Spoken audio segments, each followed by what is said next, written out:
எத்தனை கூட்டணி சேர்ந்தாலும் எத்தனை கட்சிகள் சேர்ந்தாலும் திமுக அண்ணா திமுக இரு கட்சிகள் இடையே தான் போட்டி.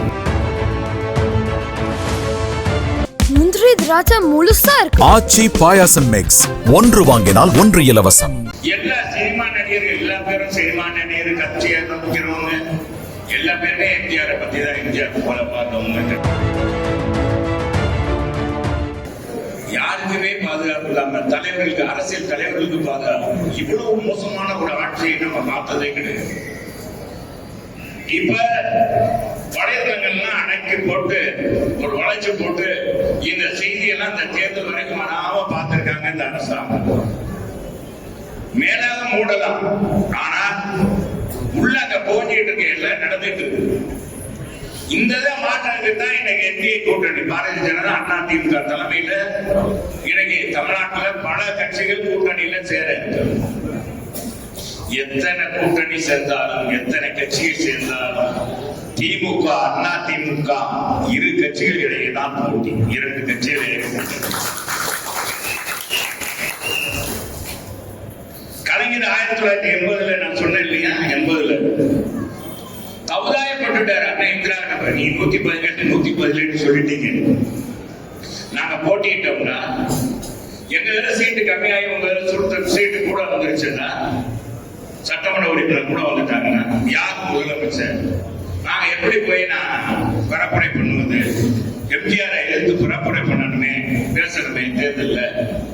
என்னை அறிவிங்க, என்னை அறிவிச்சீங்கன்னா தான் நான் போய் பார்க்க முடியும் அப்படின்னு கெஞ்சிற. காரணம் சர்க்காரிய கமிஷன் ஊழல் வந்தது இல்ல, அவர் மாட்டிக்கிட்டார். அப்புறம் அறிவிச்சாங்க. அறிவிச்ச கலைஞர் தான் முதலமைச்சர் அண்ணன் இந்திரா காந்தி அறிவித்த பிறகு தமிழ்நாட்டு மக்கள் விழிச்சுக்கிட்டாங்க. தலைவரை எங்கே என்னமோ பேசுறாங்க. நான் என்ன தவறு செய்தேன்? என் ஆட்சியை கலைத்ததற்கு காரணம் என்ன? ஒரு சொல்லுல வென்ற ஒரு தலைவன் தான் என் தலைவர் எம்ஜிஆர். என்ன சொல்றீங்க? என்னப்பா மணி, உண்மைதானே? ஒரே வார்த்தை, வேற எதையும் பத்தி பேசல. ஆர்வலர் நண்பர் கலைஞர் தான் சொல்லுவார். அதையெல்லாம் அப்படி எல்லாம் பேசல தலைவர். யாரை பற்றி குறை சொல்லல, இந்த ஆட்சியை பற்றி எல்லாம் குறை சொல்லல. தலைவர் சொன்னது, நான் என்ன தவறு செய்தேன் என் ஆட்சியை கிடைத்தார்கள். மக்களே நீதி சொல்லுங்க, உங்களிடத்திலே வந்திருக்கிறேன் நான். சொல்லுங்க நீதி கேட்டு வந்தார். மக்கள் வளைச்சு குத்திட்டானே. 84 புரட்சி தலைவர் இங்கே இல்ல. புரட்சி தலைவர் தமிழ்நாட்டிலே இல்ல.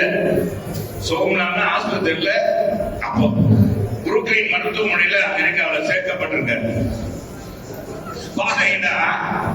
அவர் உயிரோடு அப்பெல்லாம் வலைதளம் கிடையாது, டிவி எல்லாம் கிடையாது, அவர் கிடையாது, தூர்தர்ஷன் தான். எம்ஜிஆர் இருக்கும்போது கூட்டம் கூடும். அப்ப சொல்லுவாரு, கூட்டம் மட்டும் எனக்கு கூடுறீங்க, ஓட்ட மட்டும் எம்ஜிஆர் போட்டு விட்டுறீங்க அப்படின்னு கூட கேட்டாரு. அப்படி அந்த கட்சி என்னன்னா திமுக, அந்த கட்சிக்கு வரலாறு, அண்ணா திமுக வரலாறு.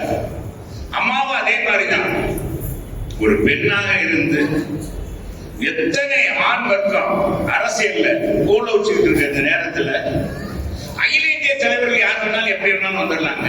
ஒரு மாநிலத்துடைய முதலமைச்சரா தான் ஒரு உயர்ந்த விழிப்புணர்வு மிக்க தமிழகத்துல ஒரு முதலமைச்சராக ஒரு பெண் வந்து அத்தனை ஆண்கள் மத்தியிலும் போராடி சேர வேண்டிய சிங்கமாக சிறுத்தவர் புரட்சிக்கிறது அம்மா இல்லையா? இவர்கள் இருவருமே கடவுளுடைய அவதாரம் மாதிரி. நம்ம புரட்சி தலைவர் பேசாதவன் எவனாச்சும் இருக்கானா? எவனும் எந்த கடையும் எந்த கடையும் போக மாட்டேன், வியாபாரம் நடக்க மாட்டேங்குது. எல்லா சினிமா நடிகர்கள் எல்லா பேரும் சினிமா நடிகர் கட்சியை நோக்கிறவங்க எல்லா பேருமே எம்ஜிஆரை பத்தி தான், எம்ஜிஆர் போல பார்த்தவங்க கிடையாது.